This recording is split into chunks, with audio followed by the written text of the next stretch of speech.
মানিকগঞ্জের ভিতরে থেকেও এই TFC tasty food healthy food রেস্টুরেন্টে যায়নি এমন কেউ আছে? হ্যালো এভরিওয়ান, আসসালামু আলাইকুম। কেমন আছেন সবাই? আই হোপ আপনারা সবাই অনেক ভালো আছেন। আমিও অনেকটাই ভালো আছি। তো আজকে ভার্সিটি শেষ করে ফ্রেন্ডদের বললাম চলো অনেকদিন পর দেখা হয়েছে, একটু আড্ডা দেওয়া যাক।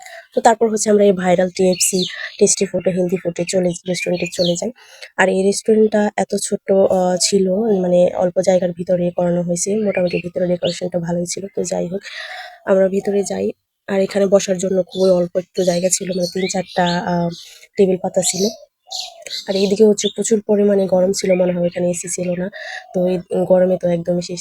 তারপর হচ্ছে আমাদের মেনু কার্ড দেওয়া হয়। আর মেনু কার্ডের ভিতরে আমি দেখতেছিলাম যে এখানে আসলে কি, কি আইটেমের খাবার পাওয়া যায়। তো এখানে এত লো বাজেটে থেকে খাবার এর আইটেম আছে, মানে মাত্র ৳৩০ থেকে শুরু করে যত বেশি উপরে যাওয়া যায়, হ্যাঁ? তো তারপর হচ্ছে আমি একটা চিকেন বল অর্ডার দিতে চেয়েছিলাম। পরে উনি বলল যে ওয়েটার বলল যে, "না একটাই, একটা না ২ টাই নেন।" তো যাই হোক আমরা ২ টা চিকেন বল অর্ডার করি, মানে আমি করি।